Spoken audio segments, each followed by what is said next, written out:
এমন 7 শ্রেণীর ব্যক্তি, যে 7 শ্রেণীর ব্যক্তিকে আল্লাহ তাআলা পছন্দ করে। আল্লাহ তাআলা আমাদেরকে পছন্দ করুক, ভালোবাসুক, আমরা চাই কি চাই না? আমরা আল্লাহর প্রিয় পাত্র হতে চাই কি চাই না বলেন? আমরা সবাই আল্লাহর ভালোবাসা চাই না? এটা বড় সৌভাগ্যের বিষয়, আল্লাহর পছন্দনীয় হতে পারা, আল্লাহর মাহবুব হতে পারা। এবং কালামুল্লাহ মাজিদ আল্লাহ তাআলা স্পষ্ট করে বলে দিয়েছেন যে এই শ্রেণীর ব্যক্তিকে আমি আল্লাহ স্বয়ং ভালোবাসি। আল্লাহুম্মা জাআলনা মিনহুম। আল্লাহ তাআলা আমাদেরকে তাদের অন্তর্ভুক্ত করুক, আমরা পড়ি আমিন।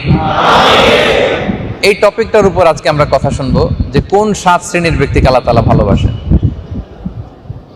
কোন সেই সমস্ত গুণাবলী, ফিচার, বৈশিষ্ট্য যেগুলো ধারণ করতে পারলে আল্লাহ তাআলার মাহবুব আমি হতে পারবো, আল্লাহ তাআলার পছন্দনীয় আমরা হতে পারবো। এটাকে আমরা শুনতে চাই, জানতে চাই। জি, তাহলে মনোযোগ